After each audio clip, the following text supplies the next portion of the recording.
Why did you kick me out of the taxi just for asking questions about the route? I just wanted to know why you were taking such a long detour. And talking too loudly. Talking? I wasn't yelling at you. I was trying to figure out why we were going in circles. It's my taxi, and I can refuse to take someone if they make me feel uncomfortable. Uncomfortable? I'm just asking questions. The rain had been coming down in sheets all day, washing the grime from the city streets, but doing little to cleanse the deeper stains of prejudice. On this particular evening, under the glow of flickering neon signs, a routine act of urban transit was about to expose an ugly truth about power, perception, and the persistent specter of bias. This is the story of a journey that should have been unremarkable, but instead became a flashpoint, illuminating the everyday indignities faced by those simply trying to navigate their lives. At the center of the storm was Miles Corbin, a taxi driver whose record was already a testament to a troubling pattern of behavior. 11 complaints, 11 separate instances logged with the city's Taxi and Limousine Commission, detailing everything from verbal abuse to outright refusal of service. For many, a single complaint might be an anomaly, a misunderstanding. But for Corbin, 11 complaints painted a clear picture of a man operating on the razor's edge of acceptable conduct, a man whose authority, however minor, was frequently wielded as a weapon. His passenger that night was Dr. Eris Thorne, a man whose credentials commanded respect in virtually any other sphere. A distinguished urban planner, a tenured professor at one of the nation's most prestigious universities, and a voice of reason in complex civic debates. Yet, on this night, in the backseat of Miles Corbin's cab, Dr. Thorne was reduced to just another black man, his intellect, his achievements, his very humanity, dismissed with an alarming ease. How could a man of such standing be treated with such flagrant disrespect, simply for asking a question? The answer, as we will uncover, lies deep within the unchecked biases that continue to plague our systems. Before we continue, where are you watching from? Drop a comment below and let us know. Your engagement helps us bring these critical stories to light. The city of Washington, D.C., perpetually buzzing with the machinery of government and the pulse of academic life, felt particularly somber on that Tuesday evening.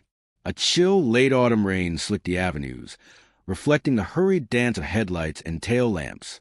The air hung heavy with the scent of wet asphalt and exhaust, a familiar urban perfume that Dr. Eris Thorne had come to know intimately over his 2 decades in the capital. It was just past 9:30 p.m., the kind of hour when the city's energy begins to wane, and the comfort of a warm home feels like an urgent necessity. Dr. Thorne had just concluded a late-night seminar at Georgetown University, a deep dive into sustainable urban development strategies. He was tired, but the intellectual stimulation of engaging with his graduate students always left him with a quiet satisfaction. A Guggenheim Fellow, Dr. Thorne held a Ph.D. in urban studies from the University of California, Berkeley, and had authored 3 seminal books on equitable city planning. His work had influenced policy in major metropolitan areas across the globe, and he was frequently sought after as a speaker and consultant. He was, by any measure, a man who had not only earned his position, but had profoundly shaped his field. He was a pillar of his community, a mentor, an innovator. Yet, none of these accolades, none of his achievements, would matter in the confines of a yellow cab on a rainy D.C. night. Miles Corbin, on the other hand, had built a reputation of a different kind. His name was whispered among dispatchers and occasionally surfaced in the internal memos of the Taxi and Limousine Commission. His complaint file, thick with documented grievances, painted a disturbing portrait of a driver whose temperament often overshadowed his professional duties. In 2018, just 2 years after receiving his license, Corbin faced his first serious complaint. He had refused service to a visually impaired passenger, Ms. Eleanor Vance, who was accompanied by her certified service animal, a golden retriever named Buddy. Corbin claimed a severe allergy, despite regulations requiring drivers to accommodate service animals. The incident led to a temporary suspension, but he was back on the road within weeks, his explanation accepted by a lenient review board. 2 years later, in the spring of 2020, Corbin was again under scrutiny. This time, it involved an elderly passenger, Mr. Arthur Jenkins, who simply questioned Corbin's chosen route to the National Mall. Mr. Jenkins, a lifelong resident of D.C., suggested a faster alternative, prompting Corbin to launch into a verbal tirade, accusing the passenger of attempting to backseat drive and insulting his intelligence. The argument escalated to the point where Mr. Jenkins, shaken and distressed, demanded to be let out several blocks from his destination. Corbin received a formal warning, but no further action was taken. Then, in the summer of 2022, a more egregious incident occurred. Corbin falsely reported a tourist couple, the Millers, for non-payment after he had demanded an off-meter fare, an illegal practice. When the Millers refused, insisting on a metered rate, Corbin pulled over, threatened to call the police, and then, after they reluctantly paid the inflated sum, he still filed a fraudulent report. It took weeks for the Millers to clear their names, and while Corbin was fined, his license remained active. The pattern was clear. Miles Corbin harbored a deep-seated contempt for passengers who asserted their rights, questioned his authority, or simply existed in a way that challenged his preconceived notions.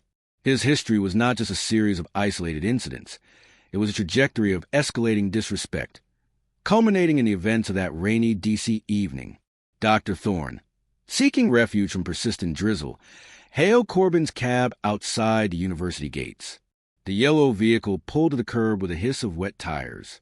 Dr. Thorne confirmed his destination, a quiet residential street in Cleveland Park, and then, as was his habit, politely inquired about the estimated fare and the quickest route, mentioning the notorious rush-hour traffic that often snaked through DuPont Circle.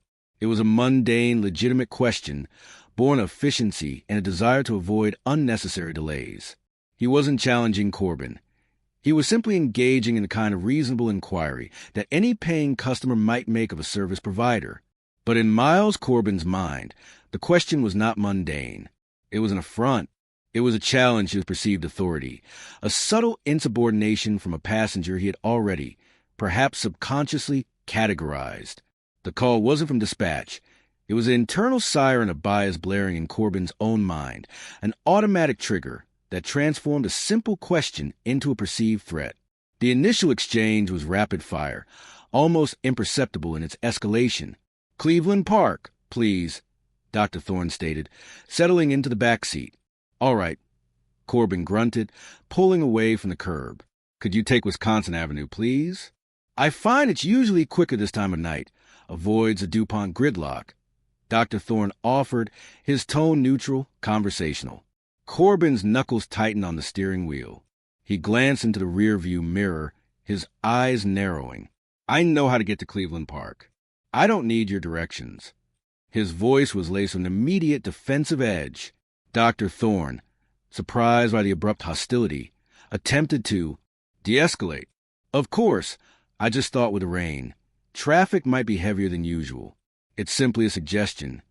"A suggestion? Or are you telling me how to do my job?" Corbin snapped, his voice rising, the politeness entirely absent. "I've been driving this city for 15 years. I don't need some backseat driver telling me what to do." "Sir, I'm simply a passenger asking about the route," Dr. Thorne replied, his own patience beginning to fray, but maintaining a calm, measured tone. "If you prefer, I can just confirm the estimated fare then." "The fare is what the meter says it is." "What are you, trying to argue about the price before we even get there?" Corbin accused, his face reddening. He was now actively looking at Dr. Thorne, in the rear-view mirror, not the road. "No, I am not arguing about the price. I am asking for an estimate, which is standard practice," Dr. Thorne said, his voice now firm. "I believe I have the right to ask questions about the service I'm paying for." Corbin scoffed, a dismissive sound. "Right to ask questions? Anyone can fake that. Anyone can pretend to be concerned about the route just to cause trouble." He pulled the cab sharply to the right, onto a side street, far from the main thoroughfare. "You know what? I don't need this. Get out. Get out of my cab right now." Dr. Thorne was stunned. "Excuse me? You cannot just eject a paying passenger in the middle of a street, sir. This is illegal. I can do whatever I want in my cab. This is my vehicle, and I'm telling you to get out." Corbin yelled, slamming on the brakes. The cab lurched to a halt in front of a dimly lit storefront. "Get out, or I'm calling the police for harassment." By this point, the sudden stop and the raised voices had attracted attention. A few pedestrians, caught under the awnings of closed shops, turned to watch. One person, a young woman holding an umbrella, pulled out her phone and began recording. "I am not harassing you.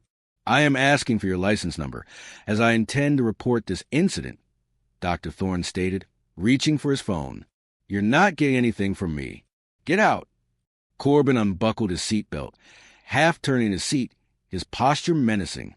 It was at this critical juncture, just as the confrontation threatened to boil over into physical altercation, that a black sedan with the distinctive markings of the D.C. taxi and limousine commission pulled up sharply behind Corbin's cab. A supervisor, Ms. Brenda Hayes, had been alerted by a quick-thinking dispatcher who had overheard the escalating argument on Corbin's open radio channel. Hayes, a no-nonsense veteran of the commission, wasted no time. She stepped out of her vehicle, her expression grim, and approached the taxi. "Driver Corbin, step out of the vehicle. License and registration now," she commanded, her voice cutting through the tension. "And Dr. Thorne, are you all right?" The immediate intervention of Supervisor Hayes was critical. Miles Corbin, visibly deflated by the unexpected arrival of authority, slowly exited his cab, his bravado instantly evaporating. Dr. Thorne, still shaken but composed, confirmed his identity and recounted the events, pointing to the now recording bystander as a witness. Hayes quickly secured Corbin's taxi license and identification, instructing him to remain by his vehicle. The scene, which moments before had been charged with hostility, now settled into the cold, official reality of an investigation. Corbin's badge and weapon, his taxi, was now effectively impounded, its operation suspended pending a full review. The immediate resolution was swift and decisive. Supervisor Hayes arranged for another taxi to pick up Dr. Thorne, ensuring his safe passage home. Corbin's cab was impounded on the spot, his license confiscated, and he was informed he would be facing an immediate review by the Taxi and Limousine Commission. The formal process had begun, but the true impact of the incident was just starting to unfold.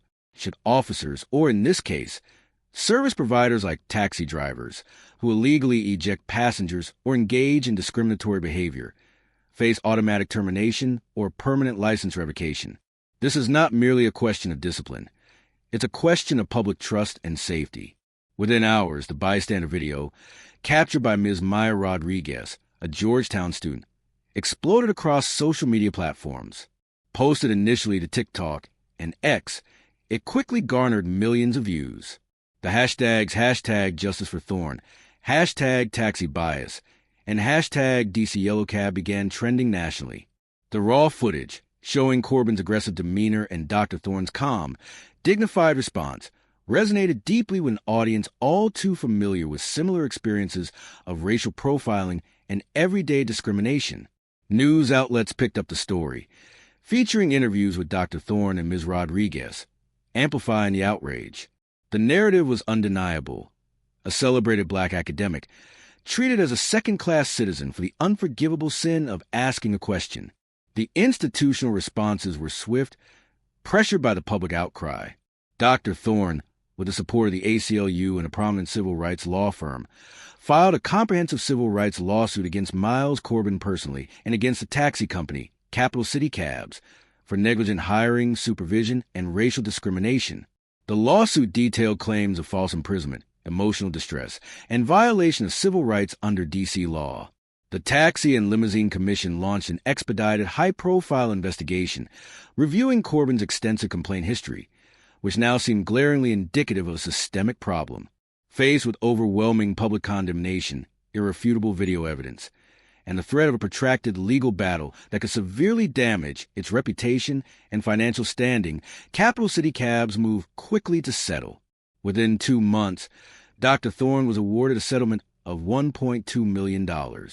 It was, at the time, the largest settlement in the city's history for a case involving passenger mistreatment and discrimination by a taxi driver. The settlement sent a clear message. This kind of behavior would no longer be tolerated, and the financial consequences for negligence would be severe. Miles Corbin's professional career ended abruptly.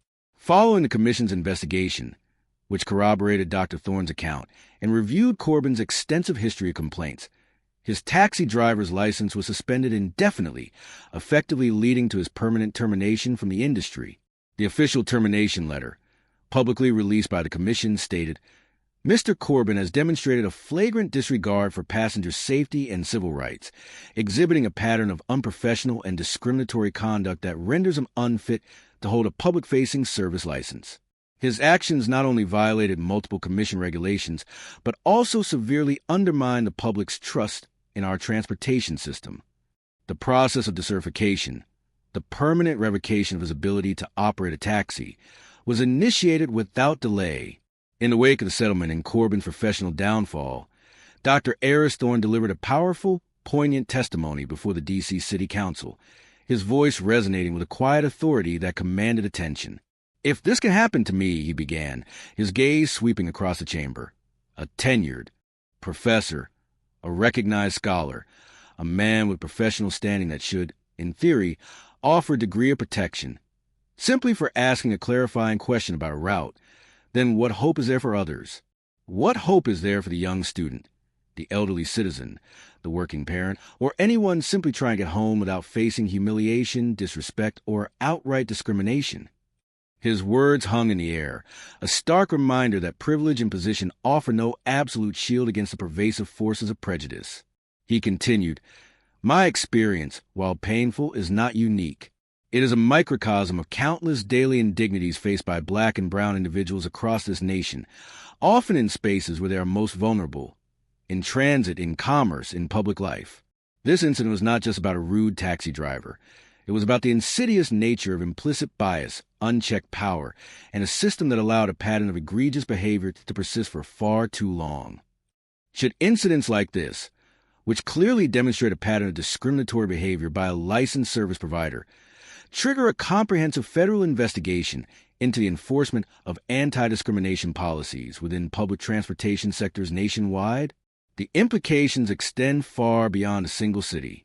The D.C. Taxi and Limousine Commission's own internal findings, released after months-long review, were damning. They acknowledged significant systemic failures within their oversight mechanisms. The report cited inadequate driver training, particularly concerning diversity, equity, and inclusion. It highlighted a lax complaint review process that allowed repeat offenders like Miles Corbin to continue operating despite a clear pattern of misconduct. Furthermore, the Commission admitted to a lack of proactive monitoring and enforcement, relying too heavily on passenger complaints rather than implementing preventative measures. The system, they concluded, was reactive rather than protective. In response to these findings and the sustained public pressure, the Commission announced a series of sweeping reforms. These included mandatory, recurring bias training for all licensed taxi and rideshare drivers, developed in collaboration with civil rights organizations.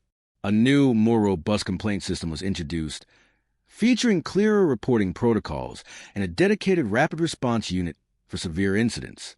Real-time GPS monitoring for all cabs was mandated, allowing for objective verification of routes and stops. Finally, a passenger bill of rights was to be prominently displayed in every vehicle, clearly outlining passenger entitlements and driver responsibilities, with contact information for filing complaints.